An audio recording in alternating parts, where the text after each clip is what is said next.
नमस्कार मंडळी. आजची रेसिपी आहे अगदी घरची, साधी पण चवीला अफलातून. मूग आणि तांदळाचे मऊसूत आप्पे आणि त्यावर कढी करणारी सुक्या खोबऱ्याची खमंग फोडणीची चटणी.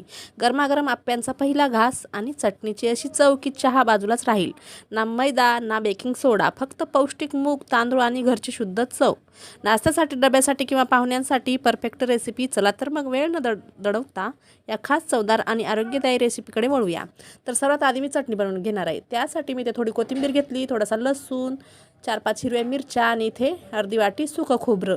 हे सुकं खोबरं रेडीमेड आहे, तुम्ही असं खोबऱ्याची वाटी असते ना, तीही कट करून घेऊ शकता. आता इथे 2 चम्मच डाळ घेतलेला आहे. याच्यात पाणी टाकून बारीक चटणी वाटून घ्यायची आहे आणि ही चटणी तुम्हाला किती पातळ पाहिजे त्यानुसार याच्यात पाणी टाकायचं आहे. आता एका बाउलमध्ये मी ही चटणी काढून घेते आणि याच मिक्सरच्या भांड्यात थोडंसं पाणी टाकून हे पाणी पण मी याच्यात टाकून घेणार आहे. आता ही चटणी पातळही छान लागते आणि घट्टही छान लागते, तर मी थोडीशी पातळ करणार आहे. तुम्हाला कशी ठेवायची आहे तुमच्या आवडीनुसार. आता याच्यासाठी छान असा तडका तयार करायचा आहे. आता याला ठेवायचा आहे साईडला आणि इथे मी तडका पॅन घेतलेला आहे, तो गॅसवर ठेवला आणि त्यात अर्धी पळी मी तेल टाकलेलं आहे. आता याच्यामध्ये अर्धा चम्मच मोहरी आणि जिरे टाकायचे आहेत. छान तडतडू द्यायचं आहे. त्यानंतर अर्धा टीस्पून हिंग टाकून घ्यायचा. हे पण छान तळल्यानंतर थोडीशी चिमूटभर हळद टाकायची आणि 2 सुक्या लाल मिरच्या. आता कढीपत्ता असेल तर तेही टाकू शकता, आता माझ्याकडे नव्हता म्हणून मी नाही टाकला. आणि हे छान फोडणी तयार झाल्यानंतर या चटणीमध्ये टाकायचे आहे. बघू शकता किती छान चटणी दिसत आहे आणि चवीलाही तेवढी चविष्ट झालेली आहे. तर आता याला ठेवायचं आहे साईडला. याला थोडं मिक्स करायचं. याच्यात मीठ टाकायचं आहे. मीठ मी अजून नाही टाकलं, आता मी थोडं मीठ टाकून घेणार आहे आणि थोडी साखरही टाकू शकता. तर इथे मी थोडं मीठ टाकलं, चवीनुसार मीठ टाकायचं आहे. मिक्स करायचं आणि ही चटणी झालेली आहे रेडी.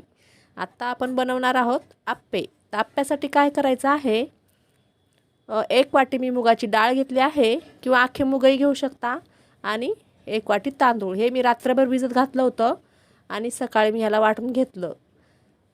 पण तो ना मी जे वाटताना व्हिडिओ शूटच झाला नाही मी, त्यामुळे मी ते काय दाखवू शकले नाही. आता हे बघू शकता, हे मी असं वाटून घेतलं. 1 वाटी मूग किंवा मुगाची डाळ घेऊ शकता, हिरवे किंवा पिवळीही घेऊ शकता डाळ, आणि 1 वाटी तांदूळ मी राशनचे घेतलेले आहेत. हे मी रात्री भिजत ठेवलं होतं आणि सकाळी मी याला बनवायला घेतलं आहे. तर वाटून झाल्यानंतर याला ना अजिबात रेस्टला ठेवायची गरज नाही, डायरेक्ट वाटायचं आहे. मीठ टाकायचं चवीनुसार आणि मिक्स करायचं आणि गॅसवर मी आप्पे पात्र ठेवलेलं आहे, त्यावर थोडंसं तेल टाकायचं आणि थोडं मिश्रण हे टाकून द्यायचं. आता याच्यात मी इनोही टाकला नाही आणि सोडाही टाकला नाही, काहीच टाकलं नाही, तरीसुद्धा हे आप्पे खूप छान होणार आहेत. तर नक्कीच अशा प्रकारे ट्राय करून बघा आणि रेसिपी आवडली असल्यास व्हिडिओला लाईक, शेअर, कमेंट जरूर करा. चॅनलला सबस्क्राईब नक्कीच करा. आता हे मिश्रण सर्व याच्यात टाकून घेतल्यानंतर परत थोडंसं मी साईडला तेल टाकलं होतं आणि आता एक साईड छान तळू द्यायची आहे आणि असं चम्मचने याला आलटीपलटी करून छान खमंग खरपूस हे आप्पे करून घ्यायचे आहेत. बघू शकता मी इनोही टाकलं नाही आणि सोडाही टाकलं नाही, काहीच टाकलं नाही, तरीसुद्धा हे छान फुगलेले आहेत. तर तुम्ही असं मिक्स डाळ घेऊन सुद्धा करू शकता किंवा आपण जे डोसे बनवतो किंवा इडली बनवतो तर त्या पिठापासून सुद्धा असं करू शकता आप्पे. तर खूप सारे प्रकार आहेत आप्पे बनवायचे, म्हणजे डाळीपासून बनवू शकतं, पिठापासून बनवू शकतो. तर पण असं मुगाची डाळ आणि तांदळापासून नक्कीच करून बघा. 10 मिनिटाची रेसिपी आहे, जास्त वेळही लागत नाही. सकाळच्या घाई गडबडीत आपल्याला कधी टाईम भेटत नाही, तर त्या टायमामध्ये तुम्ही असे आप्पे करू शकता. अजिबात त्याला टाईम लागत नाही. डाळ आणि तांदूळ रात्रभर भिजत ठेवायचे आणि सकाळी वाटून घ्यायचे आणि डायरेक्ट बनवायचे. तर तुम्ही याच्यामध्ये जे तांदूळ आणि डाळ वाटतात ना, तर तेव्हाच तुम्ही मिरची, थोडीशी अद्रक, थोडा लसूण टाकून वाटलं ना तर अजून छान टेस्ट येईल. पण मी इथं चटणी बनवली आहे म्हणून मी फक्त डाळ तांदूळ वाटून घेतले आणि थोडंसं मीठ टाकलं आणि आप्पे बनवले आहेत. तर इथे बघू शकता किती छान आप्पे झालेले आहेत. त्याला जाळी पण सुटलेली आहे आणि पौष्टिक तर आहेच. तर इथं छान आलटीपलटी करून तळून घ्यायचे. आता तुम्हाला जर तेल अजिबात खायचंच नसेल तर तुम्ही थोडं तेल लावायचं, फक्त याला आप्पे पात्राला थोडंच तेल लावायचं, नंतर हे मिश्रण टाकायचं. तर अशा प्रकारे तुम्ही कमी तेलाचेही आप्पे बनवू शकता. पण मी इथे तेल टाकलेलं आहे. बघू शकता मी असं आलटीपलटी करून छान तळून म्हणजे भाजून घेतलेत आणि आता मी याला काढून घेते. तर आता हे मी सर्व काढून घेतले आहेत. बघू शकता किती छान फुगले आहेत आणि मस्त झालेले आहेत. तर इथे मी अजून तुम्हाला करून दाखवते. आता मी परत आता बघू शकता, पहिले मी तेल टाकलं होतं, नंतर मी दुसऱ्या वेळेस बनवताना अजिबात त्याच्यात तेल टाकलं नाही. मी वरतून तेल टाकणार आहे. जर तुम्हाला तेल खायचं नसेल तर तुम्ही अशा प्रकारे करू शकता.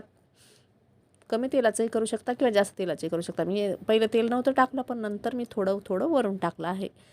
तर याच्यावर परत झाकून ठेवायचं आणि एक साईड शिजू द्यायची. नंतर पलटी करून छान खरपूस भाजून घ्यायचे हे आप्पे.